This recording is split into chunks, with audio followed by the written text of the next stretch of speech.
মহান রব্বুল আলামিনের আলিশান দরবারে জুমাতুল বিদা, যে জুমা যখন চলে আসতেন বিশ্বনবী মিম্বরে বসে চোখের পানি ছেড়ে দিতেন। যে নবীজি মাহে রমাদান আসার পূর্বে একটি দোয়া বেশি করে পড়তেন, যে দোয়ার সারাংশ হলো অবাল্লাগনা রমাদান। আল্লাহ, আপনি রজব এবং শাবান মাসের পরে যে রমাদান মাসটা আসে এই পর্যন্ত একটু দয়া করে পৌঁছে দিন, কারণ এই মাসটা আসেই মূলত গরিব বান্দাকে আল্লাহ ক্ষমা করার জন্য। সুবহানাল্লাহ। বিশ্বনবী জুমাতুল বিদায় যখন দিন করে বসতেন, শেষ জুমায় চোখের পানি মোছার জন্য কণ্ঠ কাঁপা কাঁপা থাকত, তিনি কথাই বলতে পারতেন না, কারণ না জানি এই জুমাই আমার জীবনের শেষ জুমা হয়ে যায়। তো সেই জুমাতুল বিদায় আজকে আমরা যারা এসেছি সৌভাগ্যবান, যারা এখনো আসতে পারেনি তারা এখনো দুর্ভাগ্যবান। আমরা যারা এসেছি রোজা রেখে জুমাতুল বিদায় জুমার নামাজের জন্য, আসুন সেটা বিকারীর দরবারে শুকরিয়া দান কণ্ঠে কণ্ঠ মিলিয়ে একসাথে সমস্যরে বলে দিয়ে আলহামদুলিল্লাহ। সাথে সাথে দুরূদ ও সালাম প্রেরণ করছি ওই মদিনাওয়ালার কাছে, যে মদিনাওয়ালা আপনাকে আমাকে সুপারিশ করবেন কাল কিয়ামতের ময়দানে মাকামে মাহমুদায়, যিনি সিজদা অবনত থাকবেন এবং সিজদা যখন তিনি করে থাকবেন শেষ মুহূর্তে রব্বে কারীম বলবেন ইরফা রাসাক, নবী হে মাথা উঠা, সাল তুতা, এখন যা চাইবেন তাই দিব, ইশফাক শাফা, কাকে খুশি তাকে নিয়ে এই মুহূর্তে আপনি আল্লাহর জান্নাতে চলে যান। সে নবী শানে আসুন একটু ছোট্ট করে দুরূদ পড়ি, কলিজা থেকে বলে দিই সাল্লাল্লাহু আলাইহি ওয়াসাল্লাম। সম্মানিত মুসলিম کرام, আজকে জুমাতুল বিদা, অর্থাৎ যে জুমা হচ্ছে মাহে রমাদানের জন্য শেষ জুমা, যে জুমা হচ্ছে সাধারণত গরিবের জন্য ঈদ, ইয়াউমুল জুমআ ওয়া হুয়া ঈদুল উলামা, অর্থাৎ গরিবের জন্য যে জুমাটা হচ্ছে ঈদ, সেই জুমাতে আমরা আজ অবস্থান করছি। এজন্য আমরা খুশি নাকি বেজার, কম নাকি বেশি? এমন তো বলতে পারে আজকে যারা মসজিদে ঢুকেছে একটা নিয়ত করে ঢুকেছে, আল্লাহ গোটা রমাদান মাসে সঠিকভাবে ইবাদত করতে পারি নাই, কিন্তু কদরের গতকালকে রাতে বুঝতে পেরেছি যে আমার ভুল হয়ে গেছে, গতকালকে রাতে অভিজ্ঞতা বড় হয়েছে, আল্লাহ আমার ভুল হয়ে গেছে। এরকম অনেক বান্দা আছে, Almighty is correct in that servant, just today Almighty will forgive you.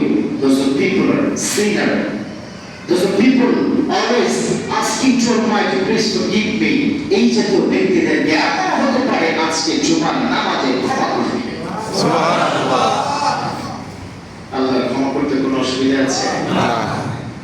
সম্মানিত মুসলিম کرام, দেখুন তিনটা জিনিস কিন্তু আমরা রেগুলার করেছি। কয়টা জিনিস? তিনটা। নাম্বার 1 সাহাবী গ্রহণ করেছে, নাম্বার 2 সারাদিন পর প্রায় 13-14 ঘন্টা পর ইফতার সঙ্গে নিয়ে বসে গিয়েছিলাম।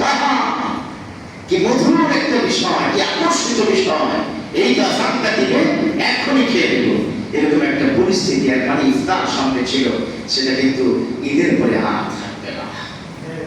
এমন হতে পারে ঈদের পরে এমন এমন ব্যক্তি এখানে আছেন, আমি সময় প্রোটিন নেই, ঈদের পরে আর একদিনের জন্য ইফতার এভাবে খাওয়ার মতো কোনো সুযোগ নাও থাকতে পারে, ঠিক না? অথচ সেই ইফতার আমাদের ছেড়ে বিদায় হয়ে যাচ্ছে। তারাবির নামাজে আমরা ধরে ধরে এসে ভিড় করতাম আল্লাহর কালাম শোনার জন্য, 20টা নামাজ আমরা পড়েছি। এমন হতে পারে এই তারাবির নামাজ আগামী বছর আর কপালে নাও ছুটতে পারে, হতে পারে এটা আমার জীবনের শেষ তারাবি, যে তারাবি সম্পর্কে বিশ্বনবী বলেছেন মান কামা ওয়া রাদা'a ঈমানান ওয়া ইহসানান গুফিরা লাহু মা তাকাদ্দামা মিন যামবি। আমার বিশ্বনবী সেই তারাবি সম্পর্কে বলে দিয়েছেন মান কামা রমাদানা, যে ব্যক্তি রমজান মাসে দাঁড়িয়ে দাঁড়িয়ে তারাবি করে ঈমান বিশ্বাস করে ওয়াইতিসাবান হিসাব বসে বসে 2 রাকাত করেছে, 2 রাকাতের সওয়াব দান করবেন একজন, তিনি কি? এই তো 4 রাকাত হয়ে গেছে। আবার পাশের জনকে জিজ্ঞাসা করে 16 রাকাত হয়েছে কিনা, ঠিক কিনা? বলে না ভাই 14 রাকাত। এত কম হলো কেন? না পারতেছি না, এরকম আছে না? আপনারা বুঝবেন না, কারণ এখানে সূরা তারাবি হয়েছে নাকি? কিন্তু আমরা যারা প্রথম তারাবিতে নামাজ পড়েছি 1 ঘন্টা, তখন পাশের জন জিজ্ঞাসা করে ভাই 12 রাকাত হয়েছে না? না ভাই 10 রাকাত। কি কইলেন এটা? মনে হচ্ছে মাথায় একটা বাড়ি মারছে।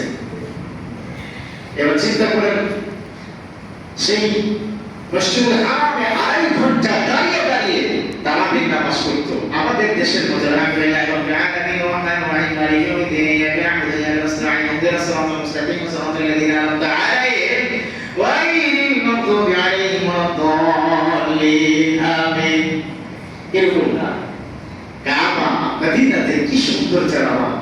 আলহামদুলিল্লাহ রাব্বিল আলামিন আর-রাহমানির রাহিম মালিকি ইয়াউমিদ্দিন ইয়্যাকা না'বুদু ওয়া ইয়্যাকা নাস্তাঈন ইহদিনাস সিরাতাল মুস্তাকিম সিরাতাল লাযীনা আন'আমতা আলাইহিম গায়রিল মাগদুবি আলাইহিম ওয়ালাদ-দাল্লিন।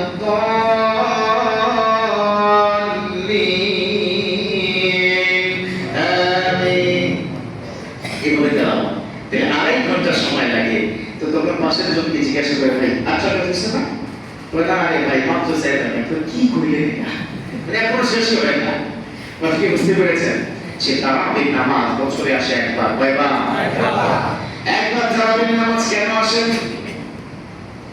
সাইয়েদনা ওমর রাদিয়াল্লাহু তাআলা আনহু তিনি বলে দিয়েছেন, যেহেতু বিশ্বনবী বলে দিয়েছিলেন মান ক্বামা লাইলাতুল কদর মান ক্বামা ঈমানান ওয়া ইহতিসাবান গুফিরা লাহু মা তাকাদ্দামা মিন যামবি।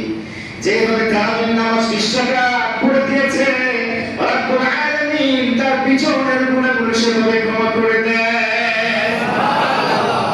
কিন্তু ঈমান মানে বিশ্বাস করতে হবে। You have to trust Almighty.